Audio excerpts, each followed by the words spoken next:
Hello and a very good afternoon, all of you. Myself, Dr. Abhimanyu Kumar Jha, and today I'm going to tell you a very important thing. We are going to start with a new and phenomenally new initiative today. और ये जो initiative है इसका नाम है Tutronics.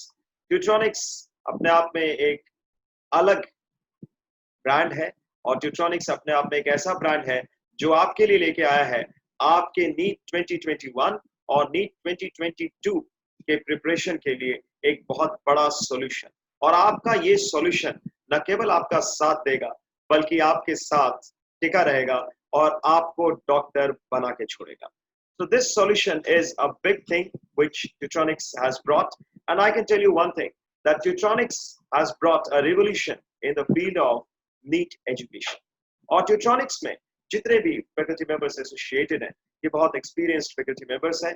Tutronics का एक और USP है कि इसके बैचेस का साइज बहुत ही स्मॉल होता है और अगर बैचेस का साइज स्मॉल है तो आप बच्चों के लिए ये बहुत ही इंपॉर्टेंट चीज है क्योंकि आप सब बच्चों को काफी टाइम मिल पाता है अपने डाउट्स क्लियर करने का।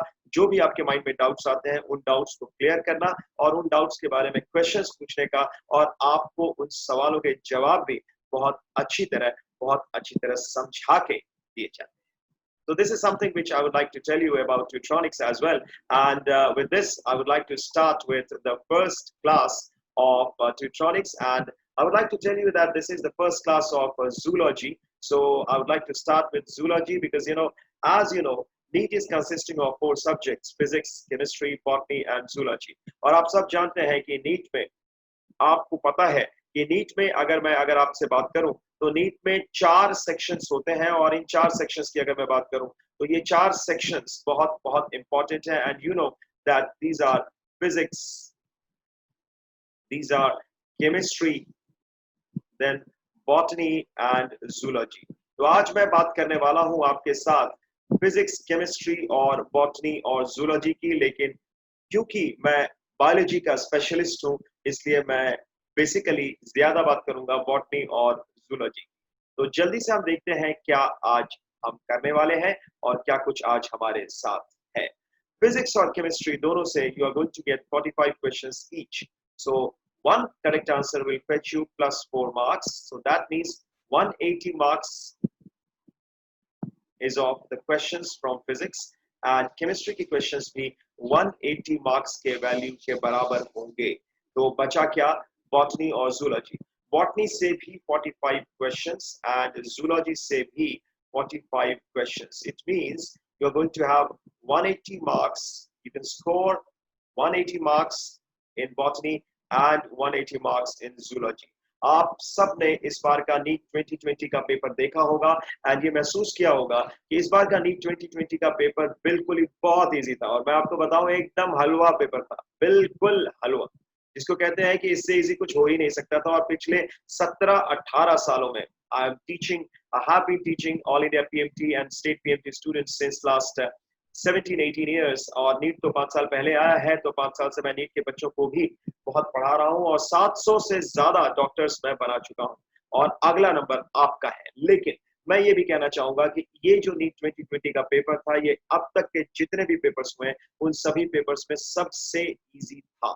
तो हम बात करेंगे इन सारी चीजों की और आगे इन सब चीजों के बारे में भी बात होगी, लेकिन आज हम शुरुआत करने वाले हैं बॉटनी और जूलॉजी से। लेकिन मैं शुरुआत करूंगा, आज पहली क्लास है आपकी, so I will start with botany. और आपको ये पता होना चाहिए कि बॉटनी और जूलॉजी दोनों ही इक्वली इंपॉर्टेंट हैं, फिजिक्स और केमिस्ट्री के बराबर ही इंपॉर्टेंट हैं, लेकिन botany is the study of plants and zoology is the study of animals. So मैं अब आपके सामने जो लेके आने जा रहा हूँ उसकी तरफ चलते हैं और मैं कोशिश करूंगा कि आपको पहले मैं कुछ बेसिक्स कराऊं और उसके बाद मैं आपको ले चलूं बॉटनी के एक इंपॉर्टेंट टॉपिक पे जो कि कहलाता है जेनेटिक्स। जेनेटिक्स हालांकि आता दोनों में है, बॉटनी में और जूलॉजी दोनों में, बट स्टिल इसको जब हम डिवाइड करते हैं तो इसको जो टीचिंग मेथोडोलॉजी के हिसाब से डिवाइड किया जाता है जनरली वो बॉटनी के हिसाब से डिवाइड किया जाता है, इसलिए ज्यादातर टीचर्स इसे बॉटनी में ही पढ़ाते हैं, but still it is considered in both of the subjects, that is both of the branches of biology like botany as well as zoology. So let's start with this, and with this I would like to take you to the basics of biology, and if you don't mind I would like to erase it. आशा है आप लोग बिल्कुल इसे mind नहीं करेंगे और मैं आगे आपको लेके चल रहा हूँ बॉटनी की तरफ ही। लेकिन बॉटनी की तरफ ले जाने से पहले मैं कुछ चीजें आपको बताना चाहूंगा। आज हम शुरुआत करेंगे बायोलॉजी के बेसिक से। और बायोलॉजी के बेसिक से अगर हम शुरुआत करेंगे तो सबसे पहले आपके दिमाग में आना चाहिए कि भाई बायोलॉजी जो है वो होती क्या है और बायोलॉजी का मतलब क्या होता है। तो जल्दी से देखते हैं बायोलॉजी का मतलब क्या होता है। देखिए ध्यान से, the meaning of biology. What is the meaning of biology? BIOLOGY. Biology का मतलब क्या है? बहुत बचपन से you people have been studying. This has come from two Greek words. One is bios and the other is logos. So bios means life and logos means study. So study of life is called as biology. Study of life is called as biology. Now this life belongs to whom? ये life है किसकी? ये life है living organisms की। तो living organisms को हम कितने किंगडम्स में क्लासिफाई कर सकते हैं? We can classify them into 5 different kingdoms and this 5 kingdom classification was given by R.H. Whittaker। ये आप जानते हो 11th क्लास की आपका जो सेकंड चैप्टर है बायोलॉजिकल क्लासिफिकेशन उसमें दिया हुआ है। और यही क्लासिफिकेशन जो विटेकर ने 1969 में दिया था वही आज तक वैलिड है मेरे बच्चों।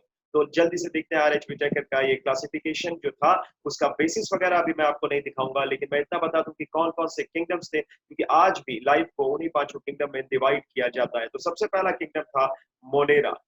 Monera, kingdom Monera. Then you had kingdom Protista, then it was kingdom fungi.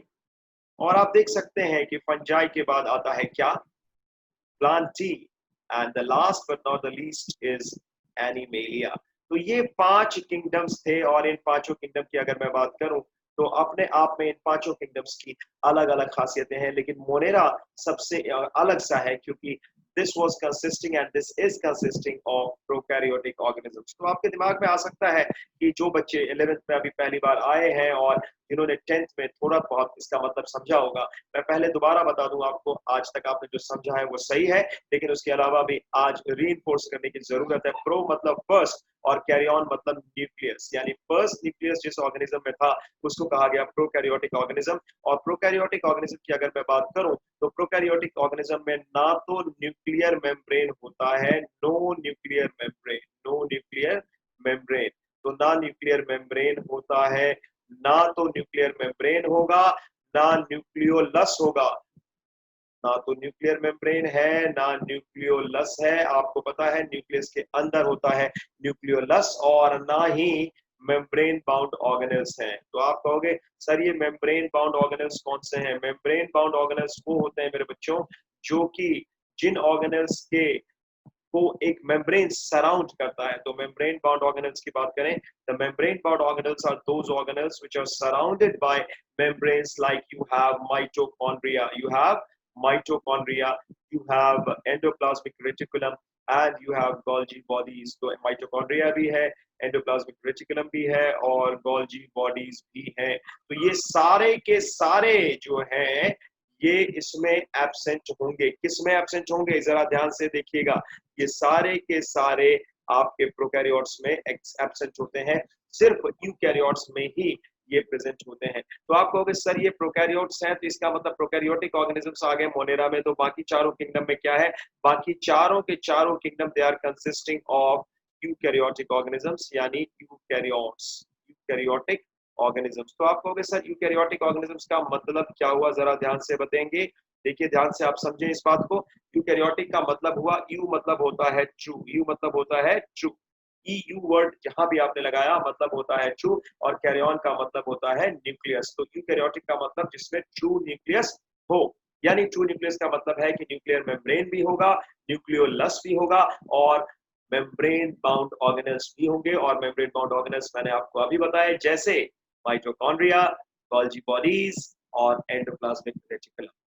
तो एक तो ये डिवीजन है जो आपको ध्यान में रखना है, लेकिन मैं सिर्फ इस डिवीजन पे नहीं जाऊंगा, मैं कुछ और चीजें आपको बताने वाला हूं। अगर आप लोगों को समझ में आ चुका हो तो मैं जल्दी से इसको इरेज कर दूं।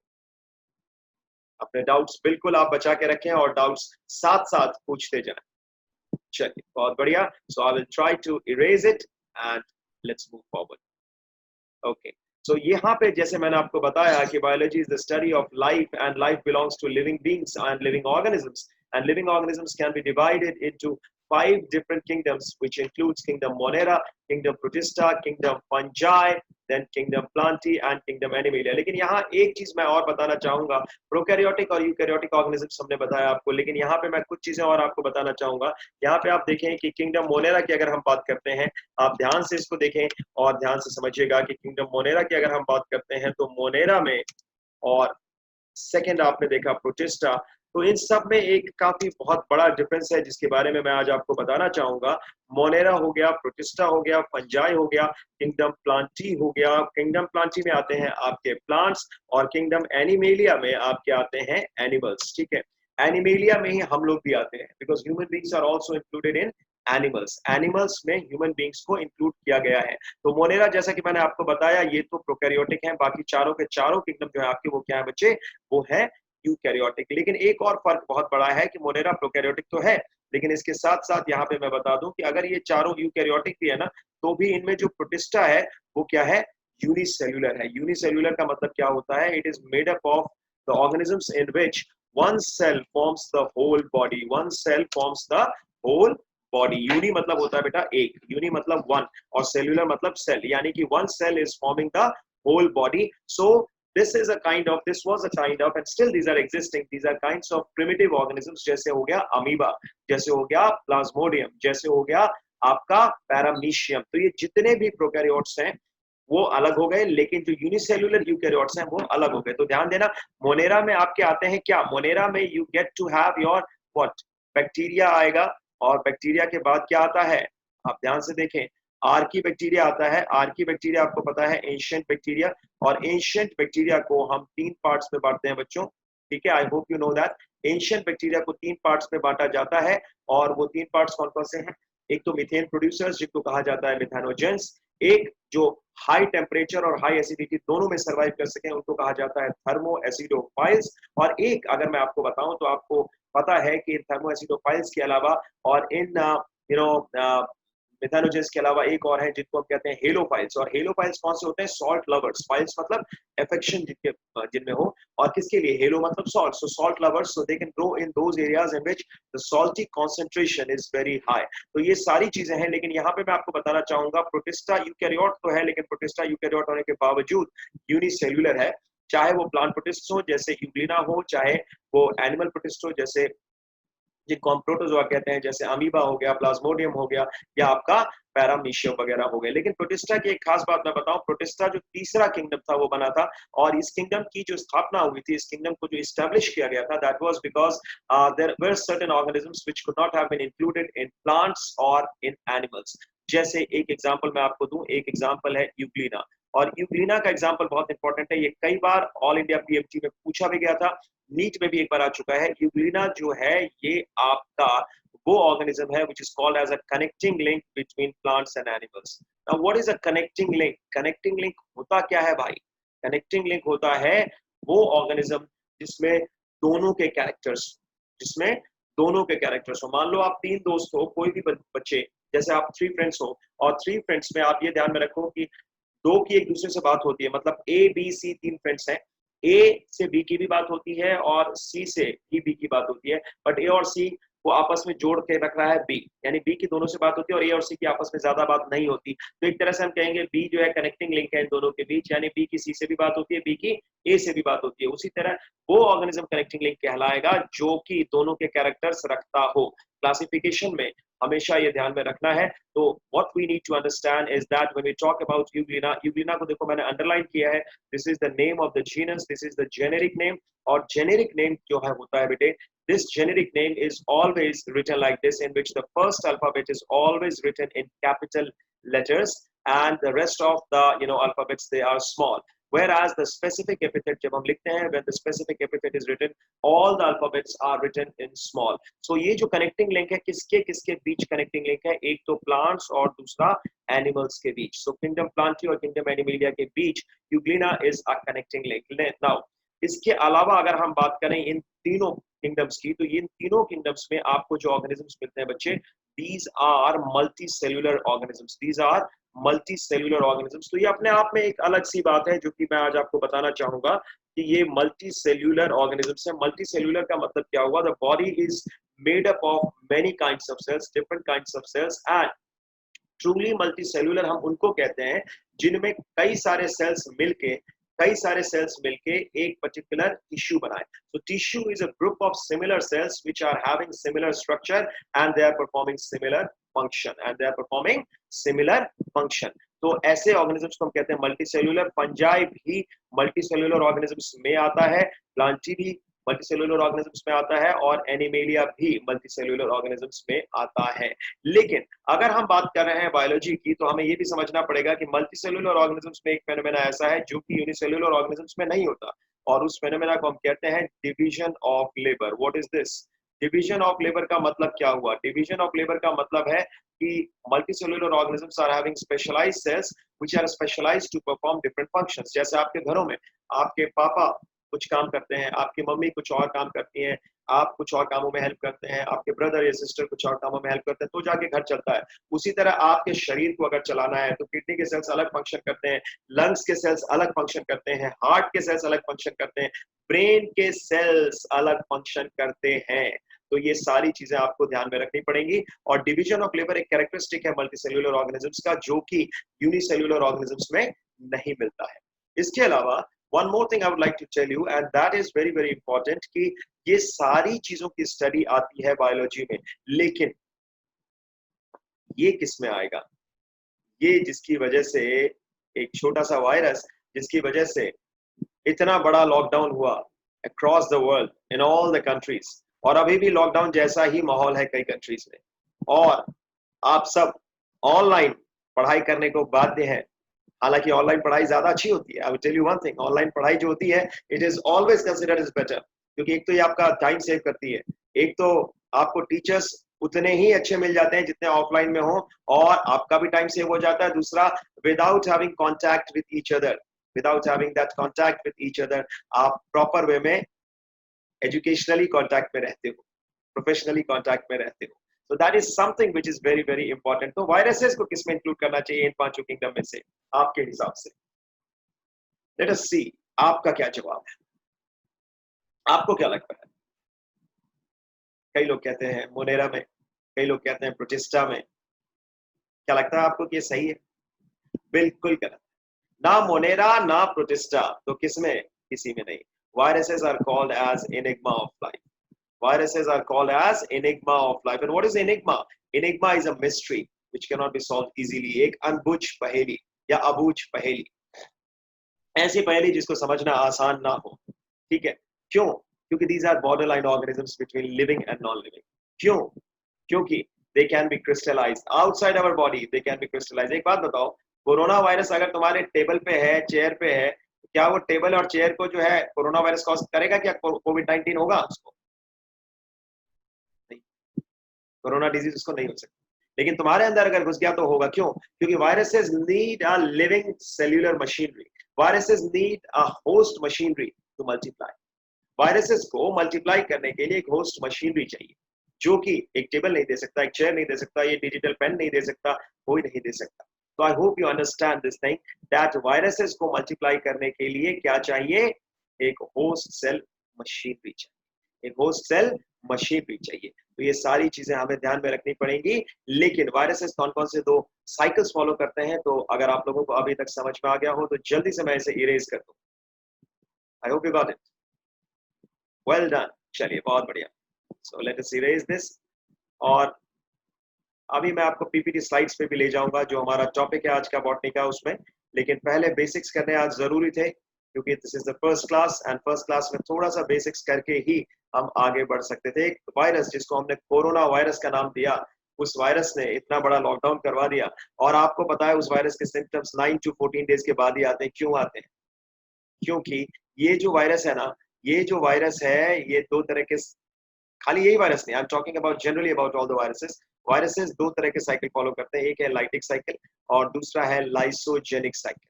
ठीक है, तो वायरसेस को हम लिविंग कब मानेंगे? When it enters inside a living organism. So when it enters inside a living organism it becomes pathogenic and it starts acting as a parasite. It is completely dependent on the host, it is completely dependent on the host for its survival. खाने के लिए, respire करने के लिए, हर चीज के लिए वो होस्ट पे ही डिपेंडेंट है। और लाइटिक साइकिल क्या होती है, जिसमें वायरस जो है आपके सेल के अंदर घुसता है, मल्टीप्लाई करना शुरू करता है और आपके सेल का ब्रेकडाउन कॉज करता है। और लाइसिस मतलब होता है breakdown. Lysis means what? Breakdown. ये ध्यान में रखेंगे, लाइसिस का मतलब होता है बच्चे breakdown. So this is something which is very very important for you to understand. और लाइसोजेनिक साइकिल क्या होती है वो भी देखेंगे, लेकिन पहले लाइटिक साइकिल में ये समझ लो कि ब्रेकडाउन तो कॉज करता है, फिर उस सेल से बाहर निकल गए। अब जितने भी वायरल पार्टिकल्स बाहर निकले, they all are going to affect the other cells. तो उस तरीके से हर सेल में जाएंगे, लाइसिस कॉज करेंगे, उनका ब्रेकडाउन कॉज करेंगे और उनका नंबर बढ़ता जाएगा। जब इनका नंबर इतना बढ़ जाएगा कि एक पर्टिकुलर थ्रेशोल्ड तक पहुंच जाएगा, then the symptoms will appear. इसीलिए कोरोना वायरस का सिम्टम जो है वो आते आते 9 to 14 डेज लग जाता है, क्योंकि जब तक वो उस थ्रेशोल्ड तक नहीं पहुंचेगा डिवाइड करते करते, तब तक उसका कोई सिम्टम आपको नहीं पता चलेगा। अगले पे आते हैं लाइसोजेनिक साइकिल। लाइसोजेनिक साइकिल में क्या होता है? The viral genome integrates with the host genome. The viral genome integrates with the host genome, और उसके बाद होस्ट जीनोम जैसे जैसे डिवाइड करेगा, वायरल जीनोम भी डिवाइड करेगा। आई होप यू गॉट इट। समझ में आया? चलिए, बहुत बढ़िया। तो ये आप ध्यान में रखेंगे, this is about lysogenic cycle and lytic cycle. लेकिन वायरसेस को हम किसी भी किंगडम में नहीं डालेंगे, लेकिन वायरसेस की स्टडी भी बायोलॉजी में ही होती है। बायोलॉजी में मोनेरा की भी स्टडी होगी, प्रोटिस्टा की भी होगी, फंजाई की भी होगी, एनिमेलिया की भी होगी, प्लांटी की भी होगी और वायरसेस की भी होगी। और बायोलॉजी में इनकी खाली डाइवर्सिटी और क्लासिफिकेशन की स्टडी नहीं होगी, इनकी फिजियोलॉजी भी स्टडी होती है। प्लांट फिजियोलॉजी अलग स्टडी होगी, एनिमल फिजियोलॉजी अलग स्टडी की जाती है ना, माइक्रोब्स के बारे में अलग स्टडी किया जाता है, बायोटेक्नोलॉजिकल एस्पेक्ट्स के बारे में अलग स्टडी किया जाता है। All these things are there. So biology term, who gave the term biology? Can you tell me? The term biology was given by anyone? Who gave the term biology? Yes, it was indeed given by Lamarck and Treviranus. Lamarck और Treviranus ने दिया, Lamarck and Treviranus ने term दिया था। And आपके घर में आपके फाइनेंशियल जो सिक्योरिटी के लिए या आपके फाइनेंशियल जो कमिटमेंट्स होते हैं उनके लिए रिस्पॉन्सिबल होते हैं जनरली आपके फादर, और कभी कभार फादर और मदर दोनों होते हैं। लेकिन अगर चूंकि ये मेल डोमिनेटेड सोसाइटी रहा, इसीलिए शुरू से एक फादर का नाम या तमगा दे दिया गया उस बंदे को जिसने उस पर्टिकुलर ब्रांच ऑफ बायोलॉजी को या पर्टिकुलर ब्रांच ऑफ साइंस को एस्टैब्लिश किया। तो फादर ऑफ बायोलॉजी किसको कहा जाता है? Who is the father of biology? Yes, आप सही सोच रहे हैं, इट वाज एरिस्टोटल। और एरिस्टोटल को ही फादर ऑफ जूलॉजी भी कहते हैं। बायोलॉजी के दो मेन ब्रांचेस हैं बच्चे, एक है बॉटनी और दूसरा है zoology. And as you know, botany is the study of plants and zoology is the study of animals. Zoology is the study of animals. अब जूलॉजी किससे बना है जरा ध्यान से समझें। ग्रीक में जून का मतलब होता है एनिमल और लोगोस का मतलब होता है study. So study of animals is called as zoology. Study of animals is called as zoology. I hope you got it. Or study of plants is called as botany. So father of botany is Theophrastus and father of zoology is again Aristotle. Whereas father of botany was Theophrastus. So I can write the name here, Theophrastus. तो ये अपने आप में ये सब चीजें आपको याद रखनी है। एक और चीज बता दूं, पहले 2-3 सालों से नीट के एग्जाम में साइंटिस्ट के नेम ज्यादा नहीं पूछे जा रहे थे, लेकिन इस साल का नीट का पेपर आप देखो, कई क्वेश्चंस थे साइंटिस्ट के नेम वाले। इसलिए अब आप साइंटिस्ट के नेम्स वाली चीजें नहीं छोड़ के जा सकते। You can not leave it simply, you will have to fight with it. और मैं आपको एक चीज बताऊं, हर चीज में running away from the problem is not the solution. You have to lock the bull by horse, तभी जीत होगी। ठीक है, चलिए बहुत बढ़िया। और अब चलते हैं आपको आगे लेके। देखिए, एक तो मैंने आपको बताया बॉटनी, एक आपको बताया जूलॉजी। तो बॉटनी तो है, जूलॉजी भी है, इसके अलावा और भी ब्रांचेस हैं और उन पे भी मैं आपको लेके चल रहा हूं। तो अगर आपको समझ में आ गया हो तो मैं इसको इरेज करूं। So nice of you. Yes, चलिए बहुत बढ़िया। चलिए, दैट्स ग्रेट। तो this is something which I like about the students. Students देखो, आप चाहो ना तो कुछ भी मुश्किल नहीं है। आप चाहो तो कहते हैं ना कि मुश्किल नहीं है कुछ भी अगर ठान लीजिए, बस एक बार मेरा कहा मान लीजिए। और नीट की तैयारी दिल से करके देखिए, कैसे नीट नहीं निकलेगा। ठीक है, चलिए तो अब चलते हैं और भी ब्रांचेस क्या क्या है वो देखें। एक और ब्रांच बहुत इंपॉर्टेंट है और बॉटनी और जूलॉजी के अलावा जिसको हम कहते हैं जेनेटिक्स। तो आज हम इसी की बात करेंगे, लेकिन पहले ये बता दूं कि जेनेटिक्स होता क्या है। It is the study of heredity and variations. It is the study of heredity and variations. तो हेरिडिटी क्या होती है? हेरिडिटी का मतलब है ट्रांसफर ऑफ कैरेक्टर्स और transmission of characters from one generation to another generation, from one generation to another generation. एक generation से दूसरे जनरेशन में जो ट्रांसफर ऑफ कैरेक्टर्स होता है उसको कहा जाता है क्या? हेरिडिटी। उसको क्या कहा जाता है बच्चों? हेरिडिटी। और वेरिएशंस क्या है? वेरिएशंस का मतलब है कि why we are different from each other, why we are different from our parents and why we are different from our siblings. मैं आपको एक चीज बताऊं, आप में से कई बच्चे कहते हैं कि हम मम्मी से ज्यादा सिमिलर हैं, हम पापा से ज्यादा सिमिलर हैं, लेकिन क्या आप अपने मम्मी या पापा से 100% सिमिलर हैं? No, and it can not be also, क्योंकि 50% जीन्स आपके में आपके फादर के हैं, 50% जीन्स आपके मदर के हैं, लेकिन किसका कौन सा जीन डोमिनेट करेगा, किसका कौन सा जीन रिसेसिव में रहेगा, ये तो क्रॉस होने के बाद ही पता चलता है।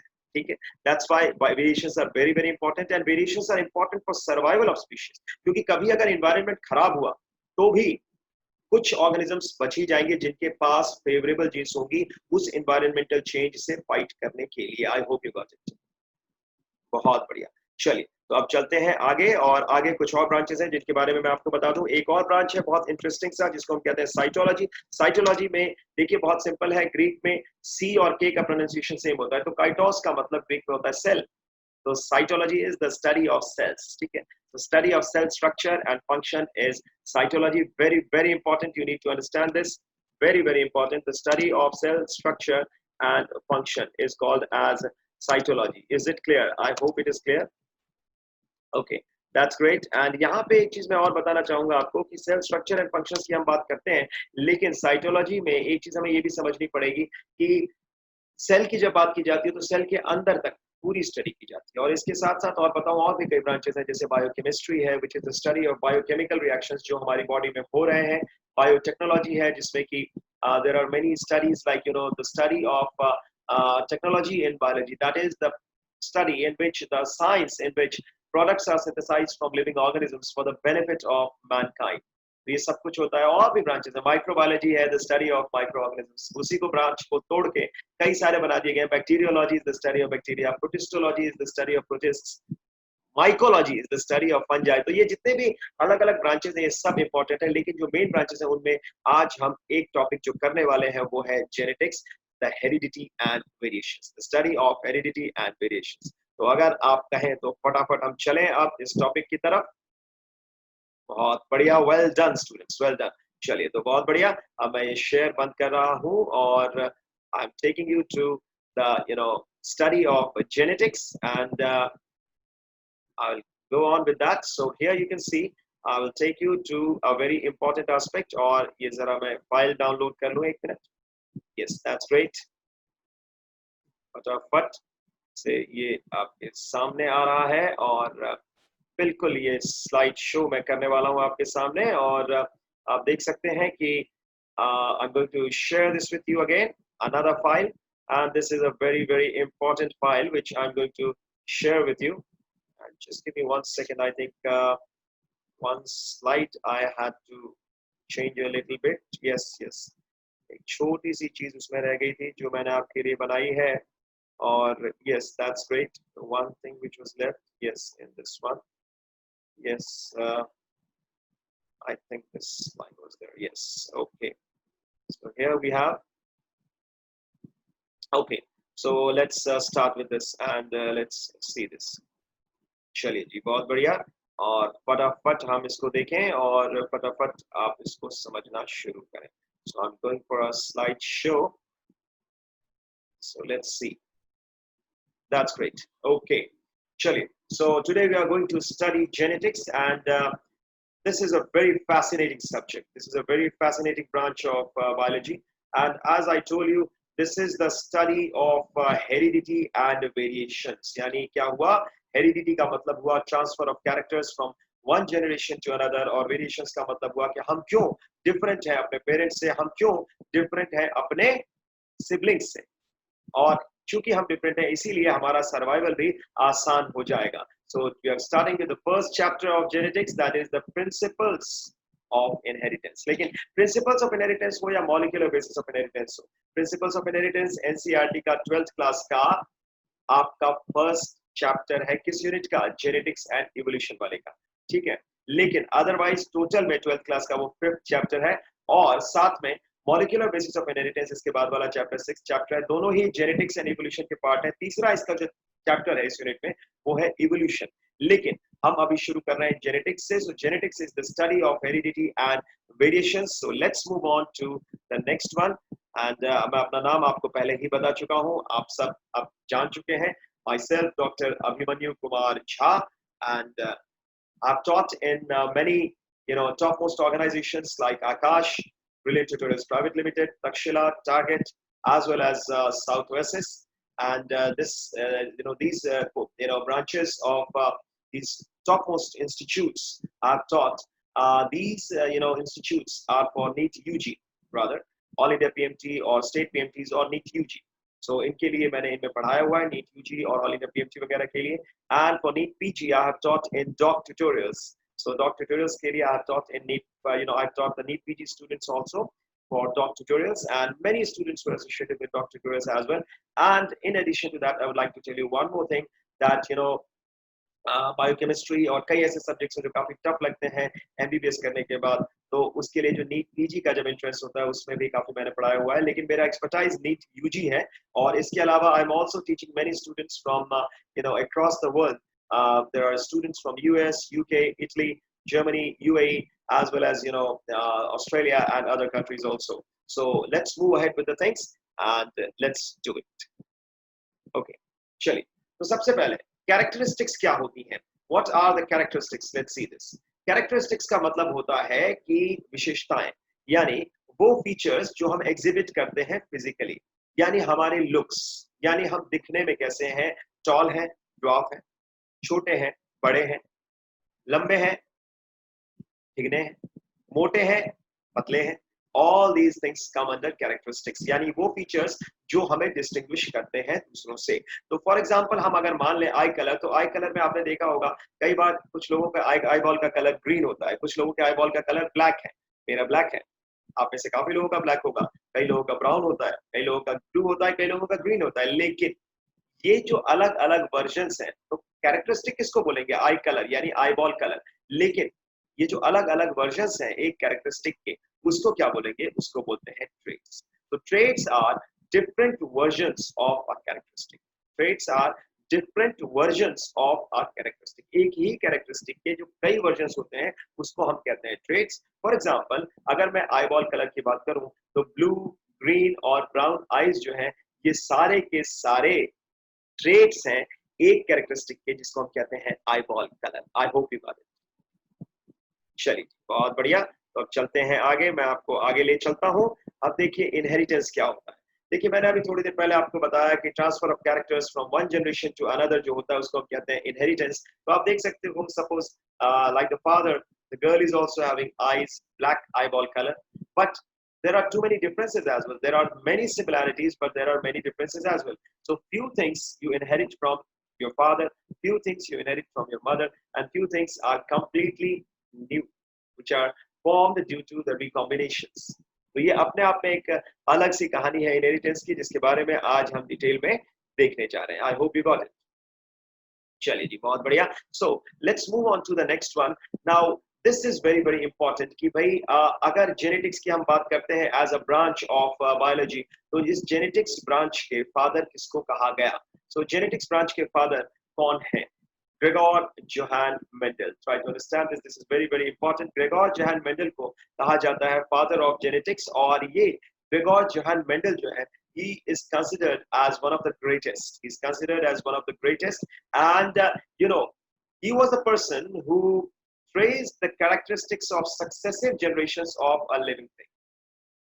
अलग अलग generations में क्या प्रभाव पड़ते हैं, अलग अलग generations में क्या होता है, ये सारी चीजें इन्होंने देख के बता दी कि क्या होगा, क्या नहीं होगा, कैसा चलेगा, कैसा नहीं चलेगा।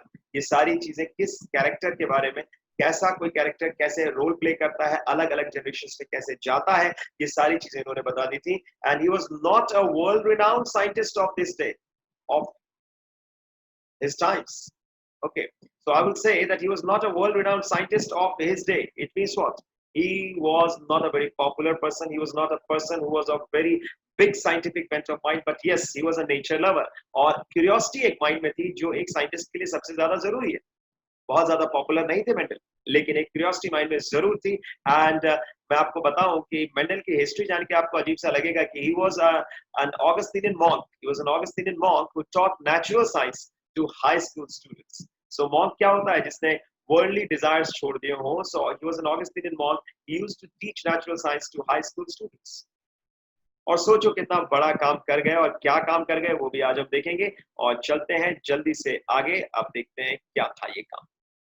पहले हम जरा ये देख लें कि मेंडल की फैमिली में कौन-कौन थे और मेंडल की फैमिली थी कैसी. कई लोग कहते हैं कि भाई मेरा घर तो बहुत पुअर है, मेरे घर वालों के पास पैसे नहीं है, इसलिए मैं बहुत ज़्यादा अच्छा नहीं कर सका लाइफ में. But that is absolutely wrong.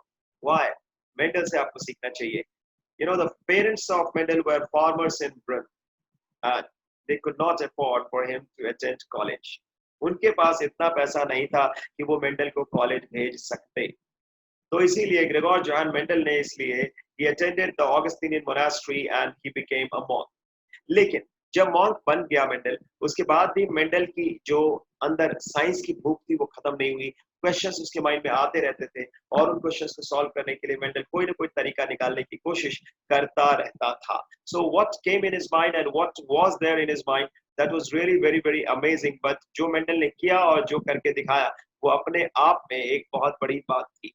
तो अब हम चलते हैं जरा ये देखने की क्या मेंडल ने किया. जरा ध्यान से देखिए. He was later sent to the University of Vienna to study.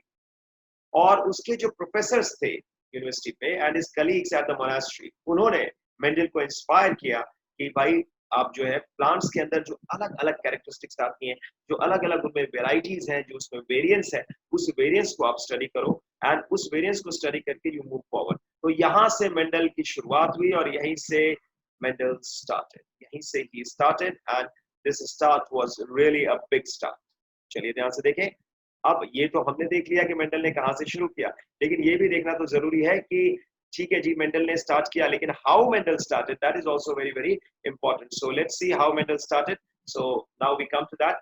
Mendel का जो अट्रैक्शन था रिसर्च के लिए, it was completely based on his love of nature. और इतना ज्यादा उसको लगता था कि नहीं यार कुछ तो है, ये प्लांट्स में अलग अलग कैरेक्टरिस्टिक्स क्यों आती हैं, अलग अलग सब कुछ क्यों आता है. So he was not only interested in plants but also in meteorology and theories of evolution. तो काफी ज्यादा मेंडल का इंटरेस्ट था मेटेरियोलॉजी में और थ्योरीज ऑफ इवोल्यूशन.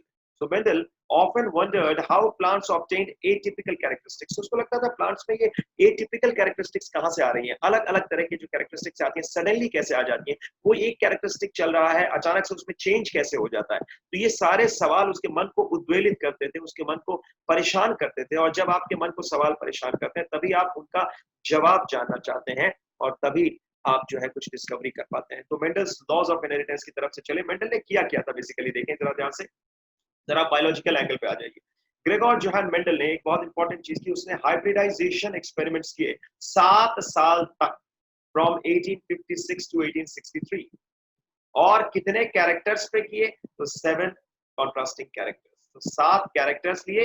ध्यान से ये याद रखेंगे आप. 7 कैरेक्टर्स लिए और 7 साल तक किए 1856 to 1863 and he proposed the laws of inheritance in living organisms. So he proposed the laws of inheritance in living organisms. और जो लॉज उसने प्रपोज किए थे उसमें एक लॉ को तो फंडामेंटल लॉ नहीं माना गया क्योंकि उसके कई एक्सेप्शंस हैं, लेकिन बाकी के 2 लॉज को आज भी फंडामेंटल लॉ माना जाता है. तो चलिए ध्यान से देखें. मेंडल्स की अगर हम इन्वेस्टिगेशंस की बात करें तो Mendel's investigations into inheritance patterns, it was for the first time किसी बंदे ने दुनिया में पहली बार स्टैटिस्टिकल एनालिसिस यूज किया बायोलॉजी के प्रॉब्लम्स को सॉल्व करने के.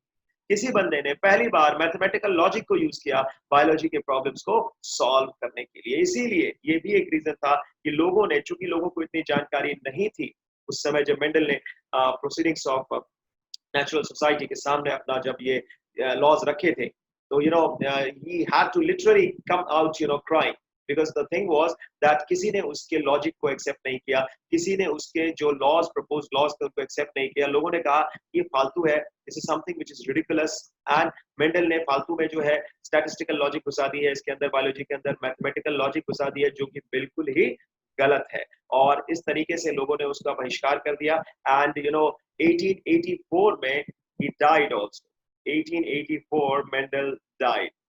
This was a big thing. He died unrecognized.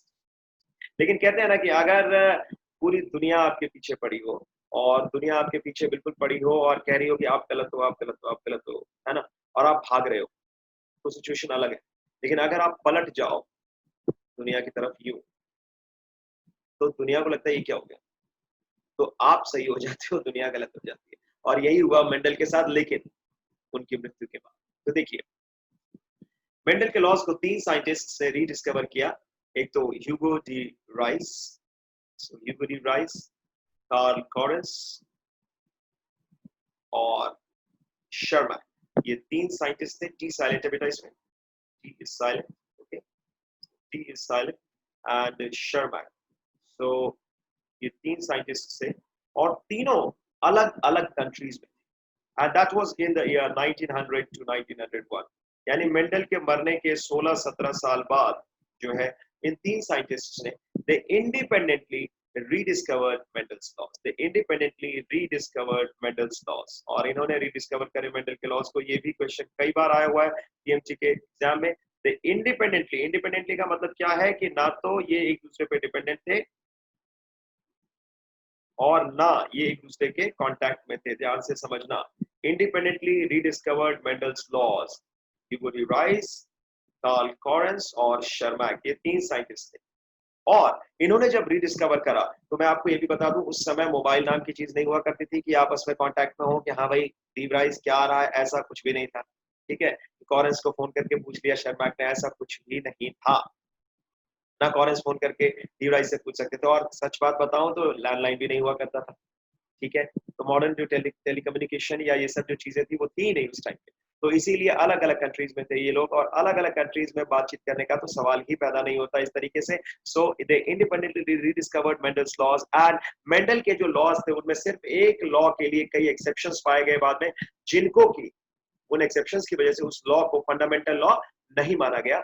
वो है लॉ ऑफ डोमिनेंस, जो मेंडल का पहला लॉ था। इसीलिए उसको कई साइंटिस्ट आज भी फंडामेंटल लॉ नहीं मानते हैं, और उसको माना भी नहीं जाता। लेकिन बाकी के जो 2 लॉज थे, लॉ ऑफ सेग्रीगेशन और लॉ ऑफ इंडिपेंडेंट असॉर्टमेंट, उनको आज भी फंडामेंटल लॉ माना जाता है, क्योंकि वो फंडामेंटली करेक्ट है। तो हम देखते हैं मेंडल ने किया क्या ऐसा। So basically he worked on the following 7 traits. देखिए ध्यान से, मैंने अभी पहले बताया था आपको 7 traits थे, 7 कैरेक्टर्स थे। So following 7 traits of garden tree means 7 characters थे, और उन सभी कैरेक्टर्स के 2 ट्रेट्स थे। मैंने आपको अभी बताया था, हर एक कैरेक्टरिस्टिक के डिफरेंट वर्जन्स जो होते हैं उनको हम कहते हैं ट्रेट्स। उनको हम क्या कहते हैं बेटा? ट्रेट्स। तो चलिए जल्दी से देखें कौन कौन से कैरेक्टर्स थे जिनको मेंडल ने स्टडी किया। ध्यान से, सबसे पहला कैरेक्टर जो मेंडल ने स्टडी किया, देखो 7 कैरेक्टर्स थे, कौन कौन से थे ये भी हम देखेंगे, लेकिन सबसे पहला देखें। सबसे पहला था स्टेम हाइट, ठीक है। सेकंड था फ्लावर कलर, ध्यान से देखो। थर्ड था फ्लावर पोजीशन। फोर्थ था पॉट शेप। फिफ्थ था पॉट कलर, और ये आपके एनसीईआरटी में दिया हुआ है, इसीलिए आपको ये याद होना चाहिए। सिक्स था सीड शेप, और सेवेंथ था सीड कलर। आप ध्यान से देखो इस चीज को, ये 7 जो कैरेक्टर्स थे, stem height, flower colour, flower position, pod shape, pod colour, seed shape as well as seed colour, ये बहुत इंपॉर्टेंट थे। और इन सभी कैरेक्टर्स के 2 वर्जन्स थे, और दोनों वर्जन्स में एक वर्जन जो था वो डोमिनेंट था, दूसरा वर्जन जो था वो रिसेसिव था। मेंडल ने जीन्स के लिए एक वर्ड दिया था उस टाइम, और उस टर्म को कहा गया था factors. Mendel had called them as factors, लेकिन इन्हीं फैक्टर्स को बाद में जीन्स कह दिया गया, जिसके मॉर्फोलॉजिकल फॉर्म्स को एलील्स कह दिया गया, जिसके मॉर्फोलॉजिकल फॉर्म्स को एलील्स कह दिया गया। आज की डेट में अगर कोई आपसे पूछे कि भाई ये बताओ कि जो एलील्स हैं वो होते क्या हैं, तो आप कहोगे alleles are more than one morphological forms of a gene. Alleles are more than one morphological forms of a gene. किसी एक जीन का एक से ज्यादा morphological forms जो होते हैं वो एलील्स कहलाते हैं। बहुत बढ़िया जी। मेंडल ने तो एलील टर्म नहीं दिया था, ना उस समय आया था, लेकिन मेंडल ने ये जरूर कहा था कि भाई हर फैक्टर में आप देखते हो एक डोमिनेंट ट्रेट होता है। इसने कहा था, ट्रेट्स की बात की थी, तो उसने कहा था एक डोमिनेंट ट्रेट होता है और एक जो है वो रिसेसिव ट्रेट होता है। तो इसने कहा था कि भाई dominant trait is the one ध्यान से समझिएगा इसको। और अगर आपके पास नोटबुक है तो नोट भी कर लीजिए, बल्कि मैं तो कहूंगा आप जब भी अब इन क्लासेस में बैठा करें नोटबुक एक लेके बैठा करें, ताकि आपको चीजें समझ भी आए और आप नोट डाउन करते चले मेन पॉइंट्स। और बाद में जब आप नोट्स बनाएं, इस चीज को आप डाउनलोड भी कर सकते हैं। ये सारी जो पीपीटीज हैं, you can download them and you can make a notes also. And उन नोट्स में जो मेन पॉइंट्स हो उनको आप हाईलाइट करते चले। तो आप ध्यान से देखेंगे कि जब 2 साल बाद आप सपोज 2022 में बैठ रहे हैं, तो जब आप अप्रैल में 2022 में रिवाइज कर रहे होंगे चीजें, तो आपको काफी चीजें अपने आप याद आती जाएंगी अगर आपने हाईलाइट करके उनको लिखा होगा। और अगर आप 2021 में बैठ रहे हैं तब तो आपके पास वाकई में सिर्फ 6.5 महीने हैं। तो इन 6.5 महीने में जब आप करेंगे और अगर आप जब आगे रिवाइज करेंगे अप्रैल में, तो definitely you will remember if you have highlighted them. तो ध्यान से देखो, कहते हैं ना कि इमारत की अगर नींव बहुत अच्छी है तो इमारत तो बुलंद होगी। इसीलिए अगर आपने पढ़ाई अच्छी करी है, टॉपिक्स अच्छी तरह करें, तो डेफिनेटली आपकी जो इमारत है वो बहुत अच्छी होगी। तो ध्यान से देखिए, जो ट्रेड्स हैं और ये जो हम बात करते हैं ट्रेड्स की या इन एलीज की, तो ये एलीज एलीज आज की डेट में कहा जाता है, पहले नहीं कहा जाता था। उनमें दो होते हैं वर्जन, देखिए हर एक जीन के, हर एक कैरेक्टर के। तो हम कहते हैं कि एक डोमिनेंट वर्जन होगा और एक रिसेसिव वर्जन होगा। फॉर एग्जांपल एक मैं ले लेता हूं अभी स्टेम हाइट सपोज। तो स्टेम हाइट के लिए डोमिनेंट होगा टॉल और रिसेसिव होगा ड्वार्फ। तो डोमिनेंट को दिखाने के लिए जो एलील हम लेते हैं अल्फाबेटिकली वो होगा कैपिटल टी, क्योंकि ये डोमिनेंट है यानी हमेशा रहेगा, एक्सप्रेस होगा, बड़ा है। और ड्वार्फ यानी छोटा है तो स्मॉल टी ले लिया। तो इस तरीके से हम इसको डिनोट कर सकते हैं। तो अब देखो ध्यान से देखना कि ट्रेड्स को हम अगर बात करें तो डोमिनेंट ट्रेड्स कौन से होते हैं। Dominant traits are the traits which are expressed, ध्यान से लिख लीजिएगा इसको। Dominant traits are the traits which are expressed even in the presence of the recessive trait. Dominant trait वो ट्रेड होता है जो तब भी एक्सप्रेस होगा जब रिसेसिव ट्रेड है, और तब भी एक्सप्रेस होगा जब रिसेसिव ट्रेड ना है। उसको रिसेसिव ट्रेड के होने या ना होने से कोई खास फर्क नहीं पड़ता। So dominant trait is expressed even in the presence of even in the presence of what? The recessive trait. Presence of recessive trait. लेकिन रिसेसिव ट्रेट की एक खास बात है, रिसेसिव ट्रेट कभी भी डोमिनेंट ट्रेट की प्रेजेंस में एक्सप्रेस नहीं होता। Recessive trait does not express itself in the presence of the dominant trait. अगर रिसेसिव एलील है तो रिसेसिव एलील का एक्सप्रेशन तभी आएगा जब वो अकेला प्रेजेंट हो, यानी वो दोनों पेरेंट्स से जो एलील आए हो दोनों ही रिसेसिव हो। और ऐसे कंडीशन को कहा जाता है मेरे बच्चों होमोजाइगस। आप कहोगे सर ये होमोजाइगस क्या हुआ? एक तो टर्म होता है होमोजाइगस और एक टर्म होता है हेटेरोजाइगस। आप कहोगे सर ये क्या है बताइए, तो बता देते हैं। होमो मतलब हुआ सेम, ऐसे याद रखो ना, होमो मतलब क्या हुआ? सेम। और जाइगस का मतलब क्या हुआ? अगर एलील सेम है। यानी देखो तुम्हें पता है हर बच्चे में, हर पेरेंट में या हर इंडिविजुअल में, किसी भी इंडिविजुअल में ले लो, आपको पता है दो एलील्स होते हैं। और दो एलील्स जो है आते कहां से हैं? One from the father, one from the mother. तो अगर दोनों एलील्स किसी इंडिविजुअल में सेम हो, चाहे वो दोनों डोमिनेंट हो चाहे वो दोनों रिसेसिव हो, तो इंडिविजुअल कहलाएगा होमोजाइगस। होमो मतलब क्या? सेम। होमो मतलब सेम। और जाइगस का मतलब आपको समझ में आ गया कि अगर एलील्स हैं। ठीक है जी। जाइगोट होता है ना, उसमें एक मदर से आया एन और एक एन फादर से आया, तो जाइगोट कहते हैं ना उसको, इससे याद रखना जाइगस। और हेट्रोजाइगस कौन सा होगा? हेट्रो मतलब अलग अलग, और जाइगस आपको पता ही है यानी दोनों एलील्स अगर अलग अलग हो। तो अगर कोई इंडिविजुअल, अगर हम सपोज स्टेम हाइट की ही बात कर रहे हैं, तो अगर कोई इंडिविजुअल कैपिटल टीटी है तो वो क्या है? होमोजाइगस। लेकिन क्या है होमोजाइगस? डोमिनेंट। क्यों? क्योंकि कैपिटल टी क्या बच्चे? डोमिनेंट है। और अगर कोई इंडिविजुअल स्मॉल टीटी है ना बच्चे, तो भी क्या है? होमोजाइगस। लेकिन होमोजाइगस तो है, लेकिन क्या है? क्या होमोजाइगस डोमिनेंट है? नो, होमोजाइगस रिसेसिव है। तो होमोजाइगस इंडिविजुअल डोमिनेंट भी हो सकता है, होमोजाइगस इंडिविजुअल रिसेसिव भी हो सकता है। लेकिन जो हेटेरोजाइगस होगा उसमें जो एलील्स होंगे दोनों अलग अलग होंगे। और यहाँ पे मैं लिख दे रहा हूं, you can see this, one will be capital T, the other will be small T. तो यहाँ पे आप देखोगे दिस इज हेटेरोजाइगस। हेटेरो का मतलब होता है अलग अलग, हेटेरोजाइगस मतलब अलग अलग। So capital T and small T. I hope you got it, कोई डाउट? चलिए बहुत बढ़िया। इसके साथ साथ कुछ और टर्म्स आपको बताने हैं, जैसे कि चलो अभी बता ही देते हैं फटाफट, लेकिन उससे पहले चलो सुनी लो। फिनोटाइप, एक टर्म आता है फिनोटाइप। आप कहोगे सर ये है क्या phenotype? Phenotype is the observable characteristics of an organism, कि दिखने में ऑर्गेनिज्म कैसा है। टॉल और ड्वार्फ ये क्या है? ये फिनोटाइप है। कोई किसी प्लांट का स्टेम हाइट, अगर मान लो कोई प्लांट है जिस पे मेंडल ने स्टडी किया, उस प्लांट की भी बात बताऊंगा, जानबूझ के मैंने अभी नहीं बताई है वो। और अगर मान लो वो ड्वार्फ है या टॉल है, वो क्या है? फिनोटाइप है। अगर उसकी पोजीशन फ्लावर की एक्सियल है या टर्मिनल है, यानी वो दिख रही है, वो कैरेक्टर जो दिख रहा हो वो फिनोटाइप कहलाता है, और वो कैरेक्टर जो दिखता नहीं है लेकिन जिसकी वजह से फिनोटाइप आता है उसको कहते हैं जीनोटाइप। आप कहोगे सर जीनोटाइप क्या है? जीनोटाइप का मतलब होता है, बच्चे लिख लीजिए, genetic constitution of an organism. Genetic constitution of an organism is called as genotype. For example ये जो कैपिटल टीटी है ये जीनोटाइप है, लेकिन इसकी वजह से फिनोटाइप आएगा क्या? टॉल। ठीक है, तो जीनोटाइप डिटरमाइन करेगा फिनोटिपिक एक्सप्रेशन को। जीनोटाइप डिटरमाइन करेगा फिनोटिपिक एक्सप्रेशन को, तो ये आप ध्यान में रखेंगे। और स्मॉल टीटी जो होगा ये क्या है? रिसेसिव है, लेकिन ये भी बहुत इंपॉर्टेंट है। क्यों? क्योंकि अगर स्मॉल टीटी है तो वही डिटरमाइन करेगा कि ये ड्वार्फ होगा। आई hope you got it. Any doubt? बहुत ही बढ़िया। चलिए, तो ये ध्यान में रखेंगे हम। तो अब चलते हैं आगे। अब बात करें हम स्टेम हाइट की, फ्लावर कलर की या फ्लावर पोजीशन की, इन सब की हम बात कर सकते हैं। लेकिन जो मैं पूछना चाह रहा हूं आपसे वो ये कि आप सब जरूर ये याद कर लीजिए कि क्या आपका कोई बेस्ट फ्रेंड है, और अगर कोई बेस्ट फ्रेंड है तो उस फ्रेंड और आपके दौरान आप जब एक साथ होते हैं तो कौन डोमिनेंट होता है, कौन रिसेसिव होता है? ध्यान रखिएगा, जो डोमिनेंट होगा आपका दिल जानता है, उसका भी दिल जानता होगा।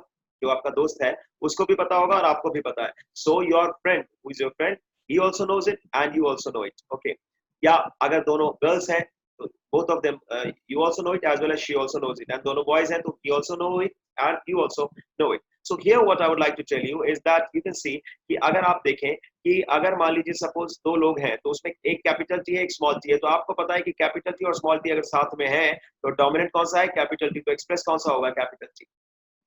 तो आप लोगों में जो डोमिनेंट है वही एक्सप्रेस होगा। ऐसा ही कुछ एग्जांपल मैं आपसे जरा पूछ लूं, हालांकि थोड़ा सा पर्सनल सवाल है लेकिन जेनेटिक्स को समझने में आपको काफी हेल्प करेगा।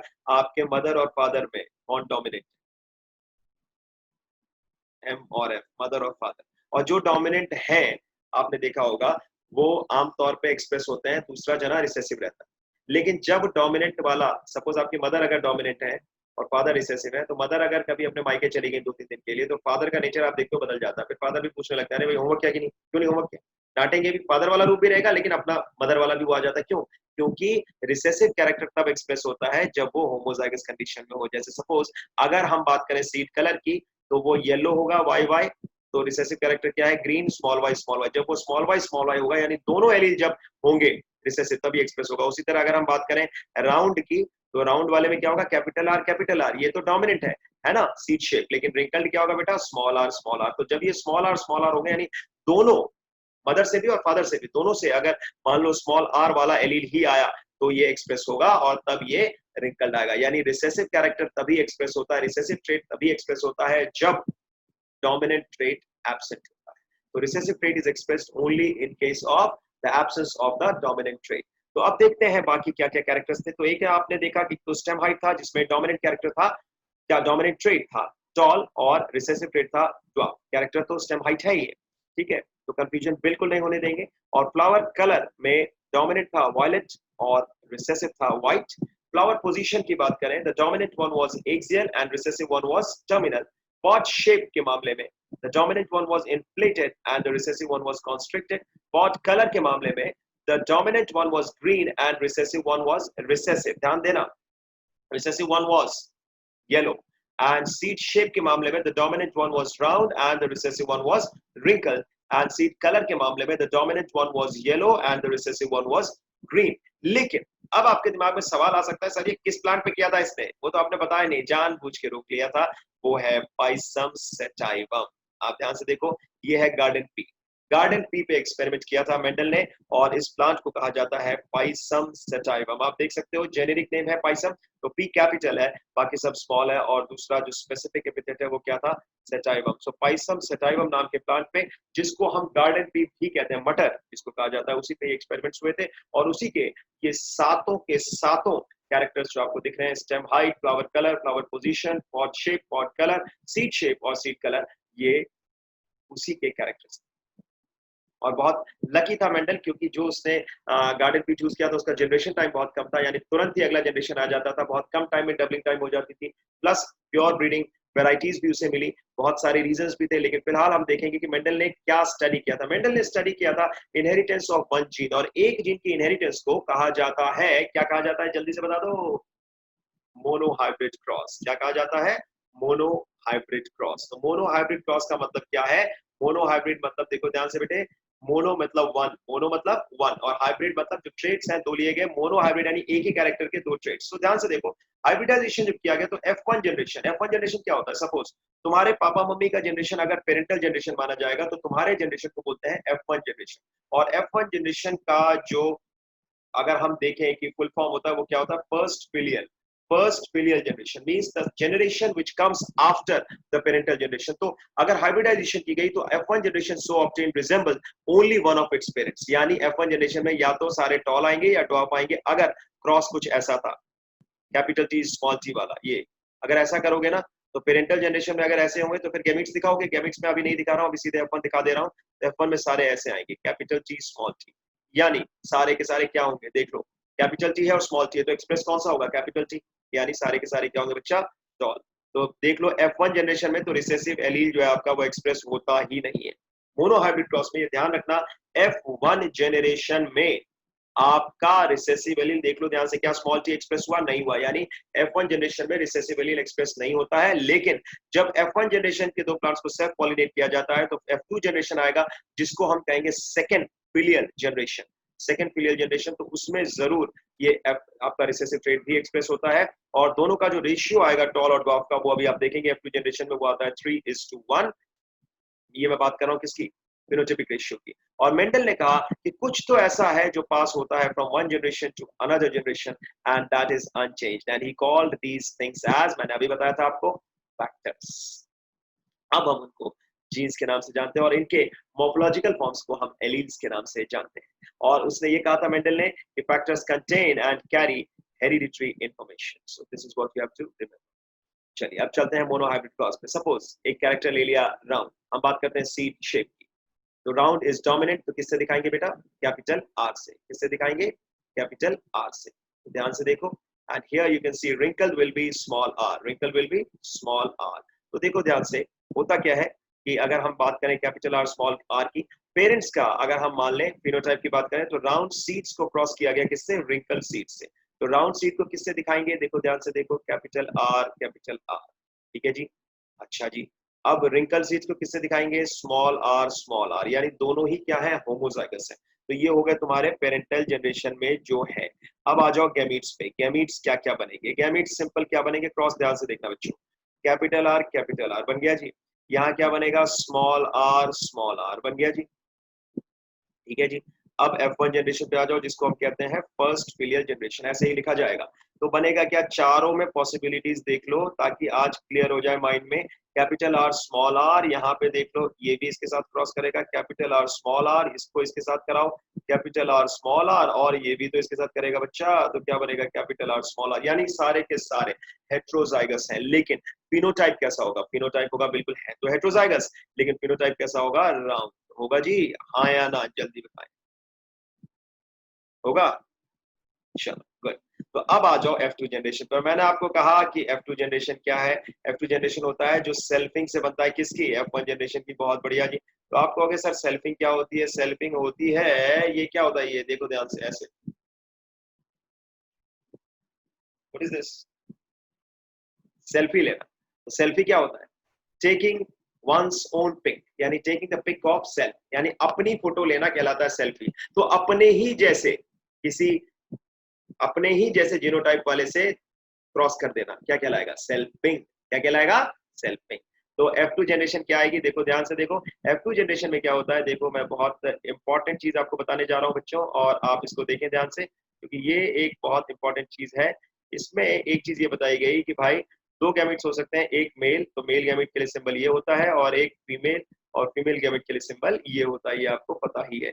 तो इसने कहा कि भाई एक गैमेट होगा आर और एक गैमेट होगा स्मॉल आर, क्योंकि यही दो तो है, देखो ध्यान से यही दो तो है, इसी एक को ले लो। और इसी की तरह के वाले से इसी को क्रॉस कर दिया था, तो एक कैपिटल आर और एक स्मॉल आर। अब इसको जब क्रॉस किया गया, ध्यान से देखना, तो आया क्या ये भी हम देखेंगे, और आप देख सकते हो ये है कैपिटल आर, ये है कैपिटल आर, तो यहाँ पे क्रॉस के बाद क्या आएगा? कैपिटल आर, समझ में आया? यानी होमोजाइगस राउंड। और यहाँ पे क्या आएगा? देखो ये कैपिटल आर है ना, और ये क्या स्मॉल आर है, तो क्या आएगा? हेट्रोजाइगस लेकिन राउंड। और यहाँ पे क्या आएगा? ये भी कैपिटल आर है ना, ये देखो, और ये क्या है? स्मॉल आर है, तो क्या होगा? कैपिटल आर स्मॉल आर, यानी हेट्रोजाइगस राउंड। और ये क्या है? स्मॉल आर, तो यहाँ पे आएगा होमोजाइगस रिंकल। तो I will change the color for you because that will make it very clear to you now. I will go for you know, maybe any color we can take, but I think so we shall go for anyone as per this. Okay. तो यहाँ पे देखो ये वाला हो गया तुम्हारा, ये समझ में नहीं आएगा ग्रीन कलर आपको बच्चों, तो हम कोई दूसरा कलर लेंगे और वो दूसरा कलर क्या ले सकते हैं, ये। ओके देखो यहाँ पे ये एक तो ये कलर है, ठीक है।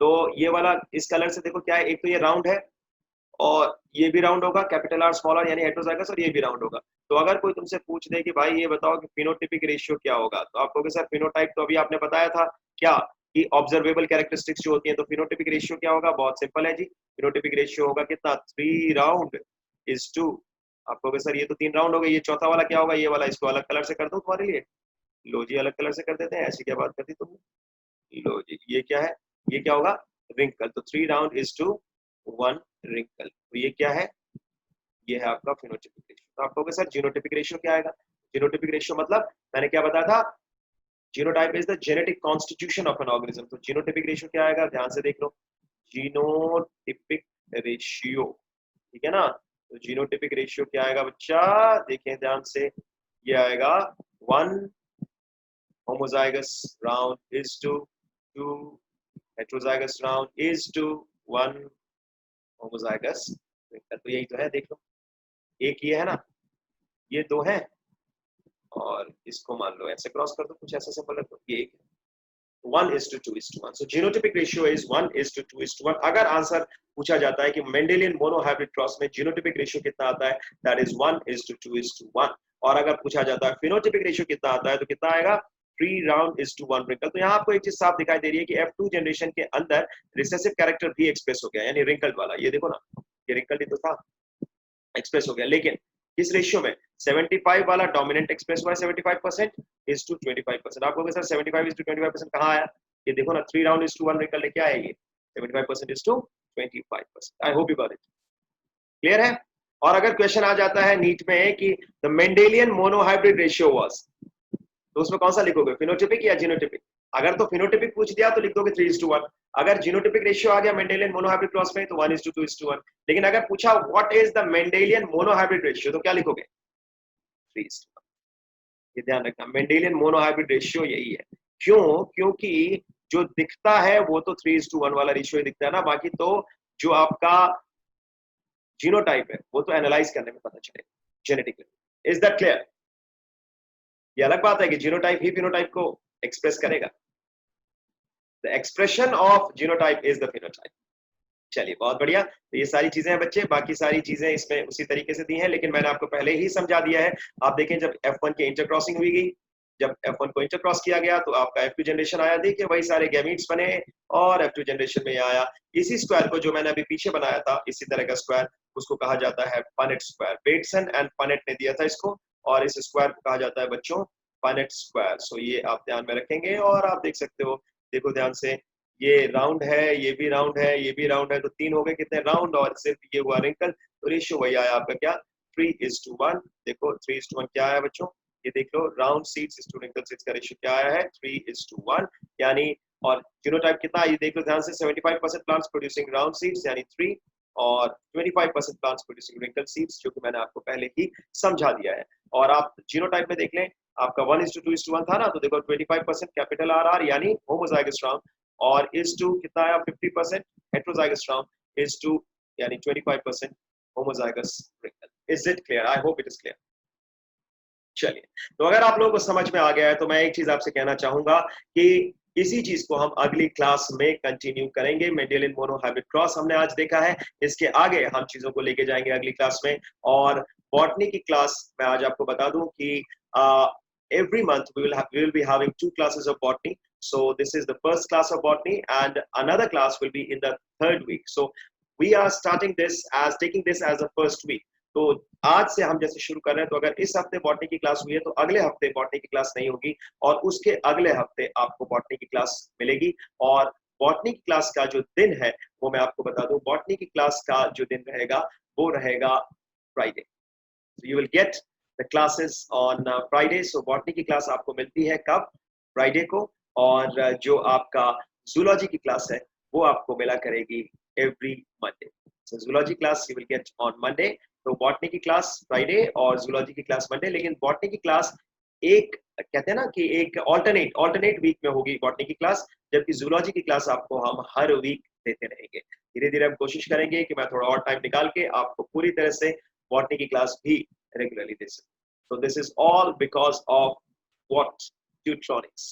So I would like you all to come forward and come along with us, move along with us, and let's crack NEET 2021 and NEET 2022. So Tutronics is going to help you in cracking NEET 2021 and NEET 2022. Thank you. Thanks a lot. Bye-bye.